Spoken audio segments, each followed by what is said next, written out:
Imagine a doctor, someone trusted by his community, someone you'd call a friend, quiet, kind, always there when you needed him. Now imagine that same doctor using his medical skills, not to heal, but to kill. This is the chilling story of Harold Shipman, one of the most prolific serial killers the world has ever known. For more than 2 decades, he carried out his crimes in plain sight, hiding behind the respect and trust that came with being a doctor. And if it weren't for one small mistake, he might never have been caught. Welcome back to Rivo TV, where today we dive deep into the dark and shocking story of Dr. Death. Shipman lived and worked in Hyde, a small town in England. For nearly 23 years, he quietly murdered patients one after another. His victims? Mostly elderly people who trusted him completely. Over time, the death toll rose to over 250, making him the most notorious serial killer in modern history. And yet, no one suspected a thing. How did he get away with it for so long? Why did he do it? And what was the one clue that finally exposed him? On the surface, Shipman seemed like the ideal doctor. He gave his patients time, listened to their stories, and even visited them at home. Many of his elderly patients adored him, some so much that they trusted him with their house keys. In Hyde, he became well known as a compassionate physician who cared deeply for the elderly. But behind that kind smile, Shipman was observing. He was learning who lived alone, who had money or property, and who wouldn't be missed.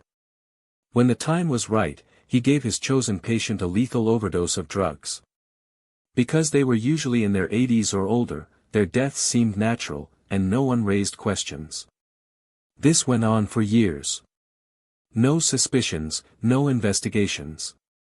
Shipman was careful, methodical, and he knew how to cover his tracks. His crimes could have continued indefinitely, until a small mistake exposed him. But before we get there, let's rewind to the beginning. Shipman began his medical career in the 1970s in a town about 40 miles from Hyde. Even back then, there were troubling signs. He developed an addiction to a drug called pethidine, a strong painkiller, and often prescribed it to patients unnecessarily. Some patients enjoyed how it made them feel, without realizing they were being given addictive narcotics. Eventually, hospital administrators discovered his addiction.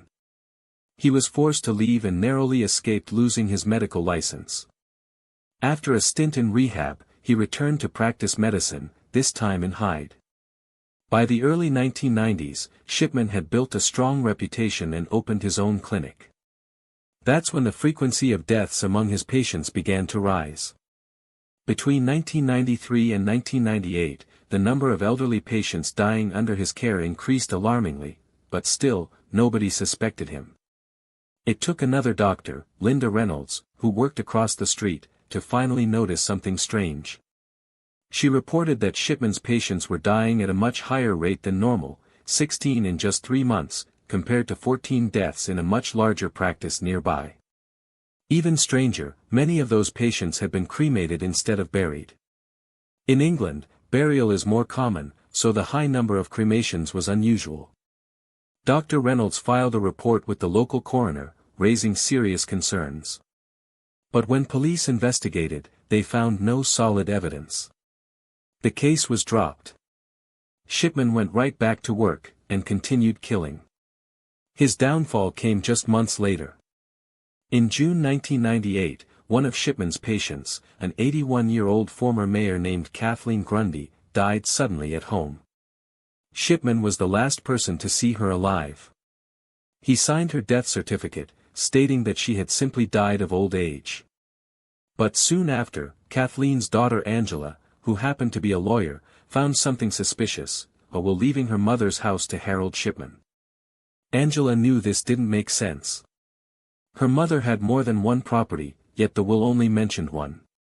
She suspected it was forged. Angela went to the police. Investigators exhumed Kathleen's body and performed an autopsy. The results were shocking. Her body contained lethal levels of diamorphine, also known as heroin. Shipman claimed she had been an addict, but police discovered he had recently switched to using a computer for medical records and had entered notes about her supposed drug use. What Shipman didn't realize was that computers automatically log the exact time a file is edited. The timestamps proved that he had falsified records after her death. The evidence piled up. Police searched his home and found the typewriter used to create the forged will. Investigators noticed the same misaligned letters in both the forged document and Shipman's typewriter, proving it was his work. Finally, in September 1998, Harold Shipman was arrested. As news spread, more families came forward. Many had always felt uneasy about the sudden deaths of their loved ones but never dared to question a respected doctor. Now, their suspicions were confirmed. A full inquiry began, reviewing years of medical records, death certificates, and cremation forms. Bodies were exhumed. Forensic tests were run. In the end, investigators confirmed that Harold Shipman had murdered at least 218 people. Some estimates put the number as high as 250, or even more. In fact, one fellow inmate later claimed Shipman confessed to killing over 500 people. Shipman's trial revealed a chilling pattern. He would administer a fatal dose of morphine, sign the death certificate himself, list the cause of death as old age, and then encourage cremation so that the body, and the evidence, would be destroyed. Time and again, he followed this routine, undetected for over 2 decades. In 2000, Shipman was convicted of 15 counts of murder and sentenced to life in prison. But even in jail, he refused to admit his guilt. In 2004, he took his own life by hanging himself in his cell. To this day, the question remains, why did Harold Shipman do it? Some believe he was addicted to the feeling of control, others think it was about money, while some experts suggest it was tied to his mother's death, when she was given morphine to ease her pain. Perhaps in some twisted way, he was reliving that moment over and over again. Whatever the reason, Harold Shipman stands as one of history's most chilling reminders that evil can hide in plain sight, even behind the face of someone we're taught to trust. This was the haunting story of Harold Shipman, Dr. Death.